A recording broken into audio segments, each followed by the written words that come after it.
En la presencia del Señor con gratitud y alza tu voz. Hay muchos textos que pudiéramos leer al respecto, pero comencemos en Juan capítulo 12 en el versículo 31 que declara Cristo: ahora es el juicio de este mundo, ahora el príncipe de este mundo será echado fuera. Juan 12, 31. Habla del momento cuando Satanás será lanzado fuera, vencido por él, y yo, si fuere levantado de la tierra, a todos atraeré a mí mismo. Y decía esto dando a entender de qué muerte iba a morir. Cuando Cristo consideraba su muerte, él sabía que esto mismo era el momento de echar fuera a Satanás, de vencerlo, de derribarlo de su puesto de autoridad. En el capítulo 2 de Colosenses, en el versículo 15, también el apóstol Pablo nos aclara que fue en el momento de su muerte que Cristo derribó a los poderes satánicos. Colosenses 2 y el versículo 15. Y despojando a los principados y a las potestades, los exhibió públicamente, triunfando sobre ellos en la cruz. Las potestades y los principados de los cuales está hablando son aquellos poderes espirituales contra los cuales lucha el cristiano y que tratan de vencernos a nosotros. Luego en Hebreos capítulo 2 versículos 14 al 15, hablando de la humanidad de Jesucristo, declara: así que por cuanto los hijos participaron de carne y sangre, él también participó de lo mismo, para destruir por medio de la muerte al que tenía el imperio de la muerte, esto es al diablo. De juicio nos convence el Espíritu Santo, por cuanto el espíritu de este mundo ha sido ya juzgado. Por medio de la muerte de Cristo Jesús, Satanás fue vencido. En su príncipe, el diablo, el mundo, es decir, los hombres que están en contra de Dios, fue asegurado que así como el príncipe fue condenado, también cada uno de ellos lo será. El juicio, en este caso la condenación, es seguro, y la resurrección de Jesucristo es la seguridad de esto mismo. Ha dado testimonio Dios a los hombres por medio de la resurrección de Jesucristo, que todos seremos juzgados en el día que Él ha establecido para juzgarnos por medio de ese varón aprobado por Él, el verdadero Hijo de Dios.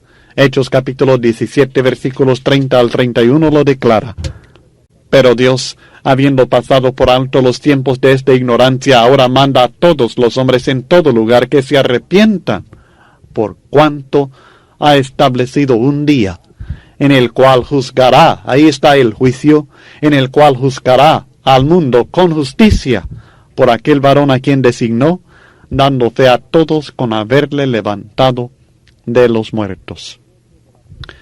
Por medio de la predicación del Evangelio, el Espíritu Santo ayuda a la Iglesia, y lo hace por convencer al mundo con respecto a su propio pecado de no creer en Cristo, con respecto a la justicia de Cristo, quien por su resurrección y ascensión queda claramente declarado sin pecado alguno, inocente, y con respecto al juicio de Dios, pronunciado en el diablo por su derrota espiritual cumplida en la muerte y la resurrección de Jesucristo.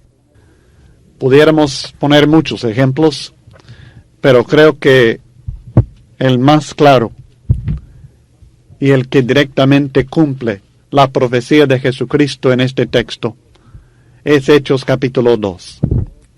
En Hechos capítulo 2, en los versículos 22 al 23, el apóstol Pedro les acusa, por medio de la inspiración del Espíritu Santo, del pecado de rechazar a Cristo, varón aprobado por Dios mediante los milagros que había hecho. Luego declara la justicia de Cristo Jesús, que no quedó en el sepulcro su cuerpo, ni su alma en el Hades, sino que fue resucitado mediante el poder de Dios y así declarado claramente Hijo de Dios. Y luego habla del juicio de los enemigos de Cristo. Porque David no subió a los cielos, pero él mismo dice, dijo el Señor a mi Señor, siéntate a mi diestra, hasta que ponga a tus enemigos por estrados de tus pies. Sepa pues ciertísimamente toda la casa de Israel, que a este Jesús a quien vosotros crucificasteis, Dios le ha hecho Señor y Cristo. Hechos 2, 34 al 36. Y luego vemos el resultado de esta obra del Espíritu Santo. Aquellos hombres compungidos de corazón realmente reconocieron sus pecados y su necesidad del Salvador, llegaron a creer en Cristo y preguntaron, ¿qué haremos? La respuesta de Pedro, arrepentíos y bautízase cada uno de vosotros en el nombre de Jesucristo para perdón de los pecados y recibiréis el don del Espíritu Santo. Aquellos que recibieron la palabra fueron obedientes, se bautizaron y llegaron a ser parte del pueblo de Dios, la iglesia de Cristo. Esta es la obra del Espíritu Santo en los hombres del mundo, profetizado por Cristo en Juan capítulo 16, versículos 8 al 11. Pero luego en los versículos 12 al 15 de Juan capítulo 16, Cristo enfoca la obra del Espíritu Santo en los apóstoles. El texto dice, aún tengo muchas cosas que deciros, pero ahora no las podéis sobrellevar.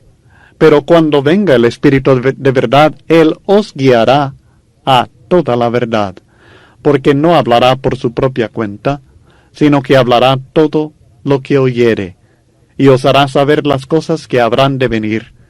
Él me glorificará, porque tomará de lo mío, y os lo hará saber. Todo lo que tiene el Padre es mío, por eso dije que tomará de lo mío, y os lo hará saber. La obra del Espíritu Santo en los apóstoles era primeramente la de terminar la instrucción de ellos. La obra que Cristo había comenzado, el Espíritu Santo la iba a terminar. La instrucción de los apóstoles. Y esto era necesario porque la condición del corazón de los apóstoles, el poco progreso de su fe y amor, hacía imposible que Cristo les revelara muchas cosas antes de la venida del Espíritu Santo.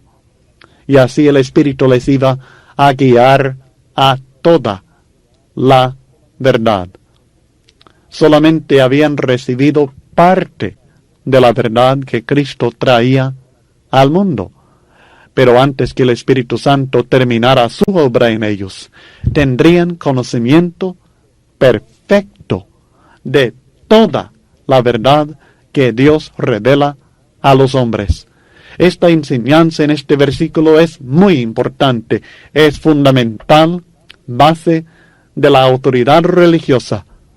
Los apóstoles, mis estimados, recibieron toda la verdad. El Espíritu Santo ahora no tiene que guiarnos a toda la verdad, porque esta verdad ya fue recibida. No quedó nada, repito, no quedó nada nuevo que Dios tenía que revelar a generaciones posteriores a la de ellos. Es decir, después del primer siglo, Dios no tenía necesidad de seguir revelando verdades, porque ya había revelado toda la verdad a los apóstoles. Y esto excluye de la verdad a toda revelación moderna. Es decir, si no se trata de algo que Dios reveló a los apóstoles y que encontramos en nuestro Nuevo Testamento, no es la verdad. Si no se trata de algo que tenemos nosotros en las palabras de los apóstoles de Cristo, de Mateo al Apocalipsis, no es de Dios.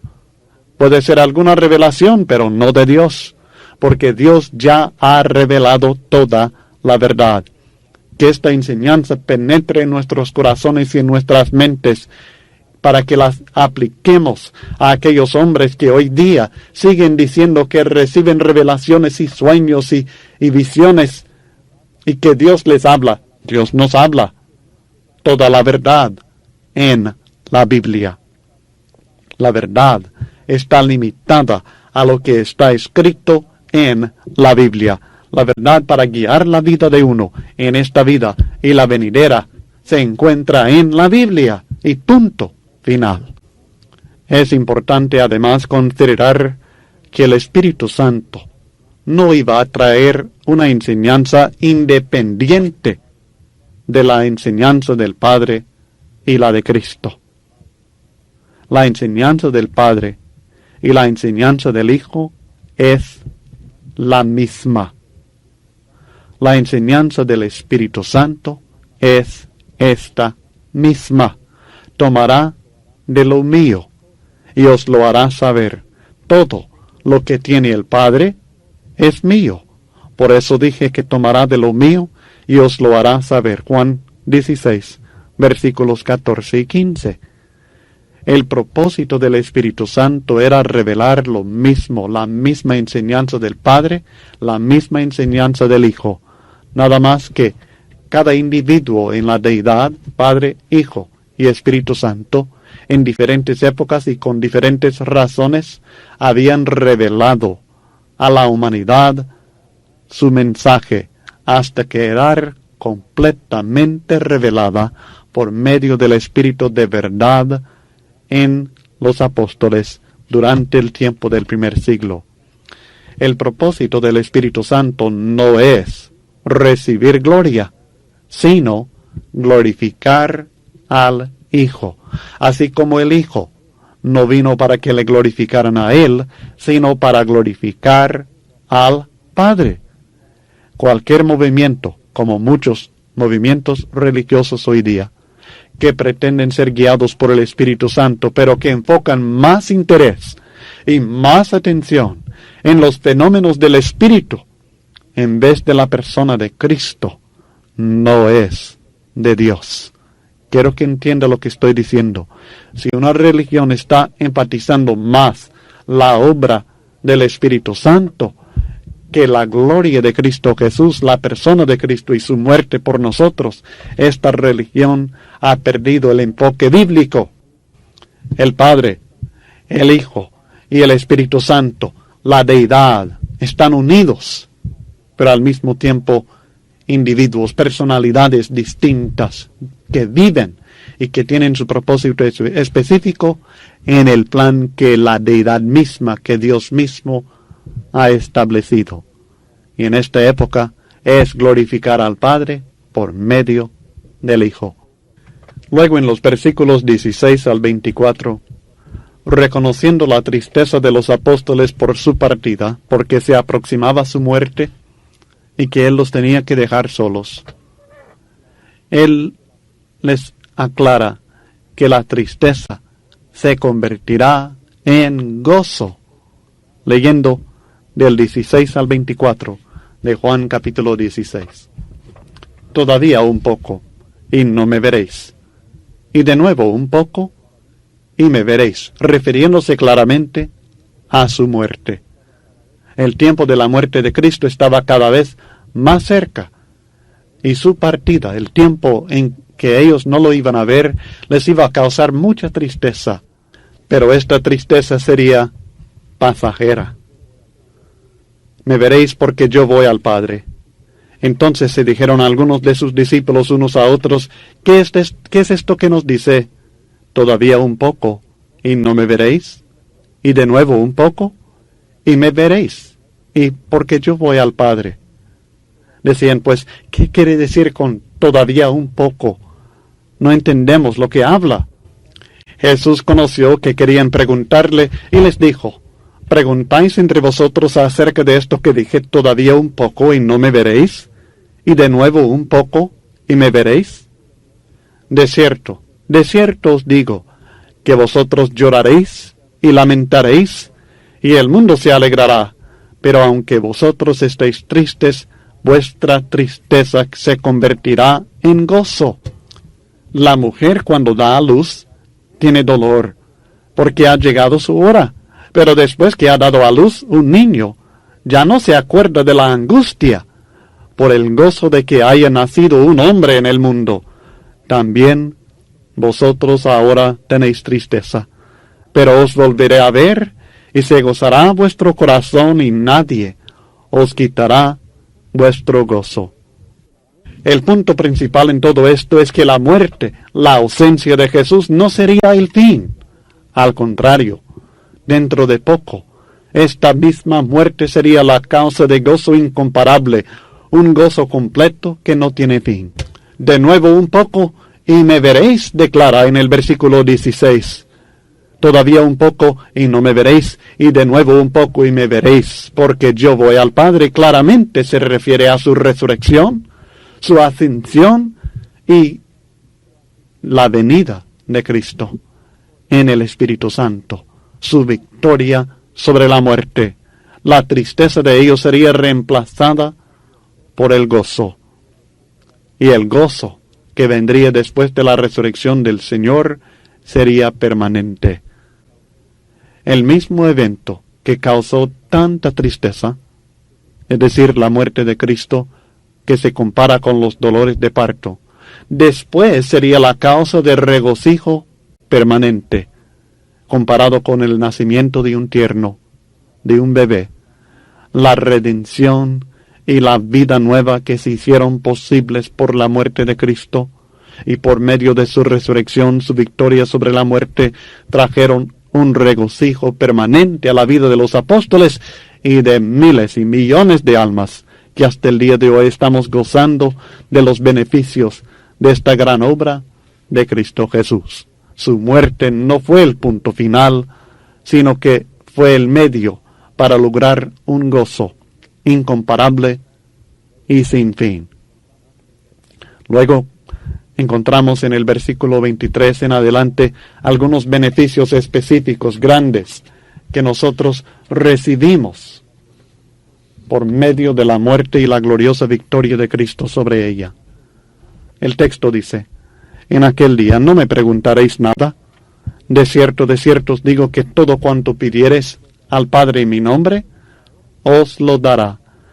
Hasta ahora, nada habéis pedido en mi nombre. Pedid y recibiréis, para que vuestro gozo sea cumplido. Los beneficios específicos mencionados por el Señor aquí, que fueron logrados por su muerte, fue primeramente el entendimiento perfecto de ellos. No me preguntaréis nada. Al volver Jesús al Padre, aunque los dejaba sin Él, les iba a enviar a otro, al Espíritu Santo, y el Espíritu Santo les iba a guiar a toda la verdad. Por tanto, no tendrían necesidad de hacerle preguntas a Jesús.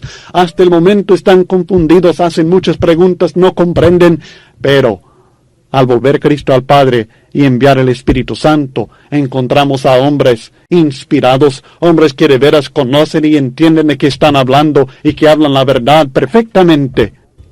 Además, con la muerte de Cristo Jesús y su regreso al Padre, ellos iban a tener el mediador perfecto. Todo cuanto pidiereis al Padre en mi nombre, os lo daré. Por medio de la cruz, por medio del derramamiento de su sangre, Jesucristo llegó a ser nuestro mediador. Nosotros, por este medio, tenemos la seguridad de recibir nuestras peticiones por medio de Él. Su muerte lo perfeccionó como mediador. Sí, oyó bien. Dije que la muerte lo perfeccionó como mediador. Antes de dar su vida por nosotros, aunque Cristo era perfecto en cuanto a su santidad, en cuanto al no pecar, pero como mediador no se había perfeccionado todavía. Tenía que sufrir por nosotros y conocer el padecimiento de la muerte para identificarse perfectamente con nosotros y así ser perfecto mediador. Pues en cuanto Él mismo padeció siendo tentado, es poderoso para socorrer a los que son tentados. Hebreos 2:18. Por lo cual debía ser en todo semejante a sus hermanos, para venir a ser misericordioso y fiel sumo sacerdote en lo que a Dios se refiere, para expiar los pecados del pueblo. Hebreos capítulo 2 y el versículo 17. En Hebreos capítulo 5, también la Biblia dice claramente en el versículo 8, y aunque era hijo, por lo que padeció, aprendió la obediencia, y habiendo sido perfeccionado. ¿Cómo? Por lo que aprendió en la obediencia de la muerte. Por lo que padeció, aprendió la obediencia, y habiendo sido perfeccionado, vino a ser autor de eterna salvación para todos los que le obedecen. Como mediador y salvador, Cristo fue perfeccionado en la muerte. Estos son beneficios logrados únicamente y que eran imposibles sin la muerte de Cristo Jesús. Todo esto redunda en el gozo perfecto, gozo cumplido del cristiano. Pero primero, fue necesario la tristeza de la ausencia, la muerte del Señor, para lograr estas bendiciones. Luego en el versículo 25 encontramos una profecía de Cristo acerca del día de la revelación clara. Estas cosas os he hablado en alegorías. La hora viene cuando ya no os hablaré por alegorías, sino que claramente os anunciaré acerca del Padre. En este texto Cristo se refiere al período después de su resurrección, cuando les explicó claramente el cumplimiento de las profecías del Antiguo Testamento y lo que Él realmente había venido a hacer, y después de la venida del Espíritu Santo, cuando ellos fueron guiados a toda la verdad, aprendiendo cosas que eran muy difíciles para ellos antes de la muerte del Señor y la venida del Espíritu. Ahora, en el Nuevo Testamento, nosotros tenemos este alto privilegio de ver las nuevas enseñanzas claras que ellos recibieron en los libros de Hechos al Apocalipsis, y de ver con más claridad las alegorías que eran difíciles para ellos en los libros de Mateo a Juan. Así que aquel tiempo que ellos vivieron de alegoría, ahora nosotros lo entendemos claramente por la revelación clara que ellos recibieron posteriormente y que tenemos ahora en el Nuevo Testamento. En Juan capítulo 16, versículos 26 al 27, Cristo sigue consolando a sus apóstoles, hablándoles acerca de la oración en el nombre de Jesús. En aquel día pediréis en mi nombre, y no os digo que yo rogaré al Padre por vosotros, pues el Padre mismo os ama, porque vosotros me habéis amado y habéis creído que yo salí de Dios. Cristo no quiere que malentendamos. Cuando Él empieza a hablar de servir como mediador, no quiere decir que Él tiene que estar rogando al Padre para que nos bendiga. El Padre mismo nos ama tanto como el Hijo, y nos desea bendecir. Nosotros somos los que tenemos necesidad del mediador, no el Padre. Nosotros lo necesitamos a Él porque somos pecadores indignos de estar en la presencia del Padre. Para recibir esta bendición que Cristo nos menciona, de orar en su nombre y recibirlo todo, hay dos requisitos. Primeramente, debemos amar a Jesús. Y segundo, nosotros debemos creer que Jesús salió del Padre.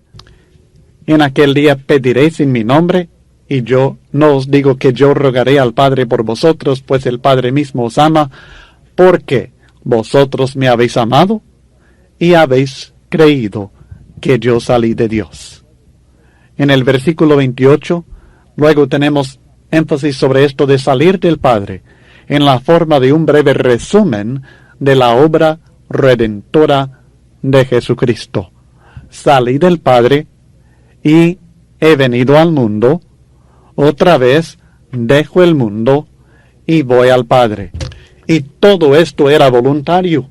Todo cuanto se trata en este versículo es con el énfasis que Cristo lo había hecho por su propia voluntad. El Padre no le obligó, ni Satanás ni el mundo no le pudo impedir en nada. Salí del Padre, refiriéndose claramente a su perfecta y eterna deidad. Nos presenta su origen. Él vino del Padre, Él vino del cielo, de la gloria celestial. Nos presenta su preexistencia como Dios con el Padre en gloria perfecta. Y luego su partida del cielo por amor de nosotros para morar en esta tierra. Salí del Padre, algo que ya aconteció. Luego he venido al mundo, describiendo con esta frase la encarnación de Cristo y su ministerio de amor como hombre entre los hombres. Nuevamente, el tiempo perfecto de este verbo en el griego se refiere a un acto cumplido, pero con el resultado presente. Salí del Padre, esto ya aconteció, pero el venir al mundo, cuando él estaba hablando, todavía se encontraba en el mundo. Y por tanto, el resultado de este acto de venir al mundo como hombre todavía estaba vigente. Luego dice, dejo al mundo y voy al Padre. Dejó al mundo por medio de la muerte, venció a la muerte por medio de la resurrección y fue al Padre por medio de la ascensión.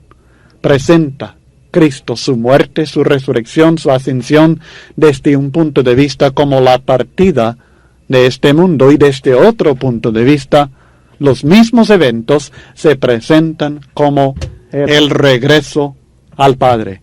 Desde el punto de vista de los apóstoles, su punto de vista humano, él se estaba yendo de ellos, él partía de este mundo, pero desde otro punto de vista iba al Padre. Así es la muerte realmente de todo cristiano fiel. Cuando partimos de este mundo, es para ir a la presencia de Dios, de Cristo Jesús. Los apóstoles, aunque Cristo les hablaba enseñanzas tan sublimes,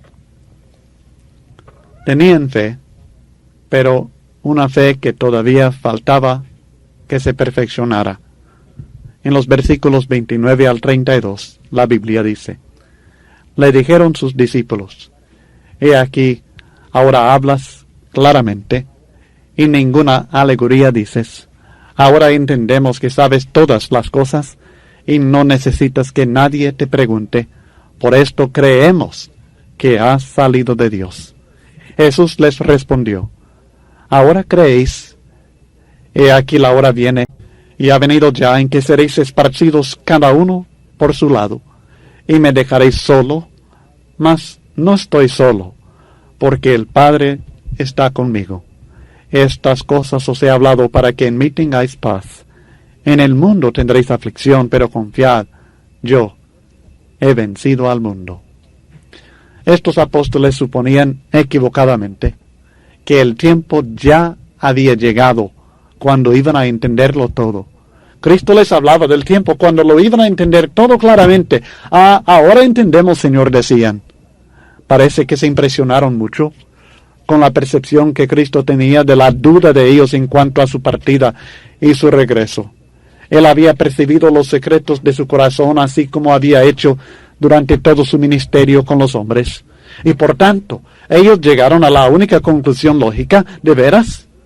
Nuestro Maestro vino de Dios, de veras Jesús es el Cristo, Él de veras vino de Dios. Tenían fe, pero era una fe débil. Una fe basada en una señal, quizás en la emoción del momento. Y Cristo les aclara que esa fe no era suficiente todavía para que estuvieran firmes. No necesitas que nadie te pregunte, dijeron, para saber lo que desean averiguar. Sabe Cristo lo que el hombre está pensando sin que le diga nada. Pero también sabía Cristo que la fe de ellos no se había madurado todavía, y sabía que al llegar la prueba, muy pronto, la prueba de su arresto, la poca fe que tenían no sería suficiente. Esta es su pregunta. ¿Ahora creéis? ¿Será suficiente su fe? ¿Estará firme el ancla? La respuesta que él mismo presenta es que no. En el momento de la prueba, iban a resultar dos cosas, pruebas irrefutables de que su fe todavía no era una fe madura, completa, perfecta. Primeramente serían esparcidos. Terminaría la unidad de ellos mismos, porque iban a perder la esperanza. Y segundo, iban a dejar solo al Maestro.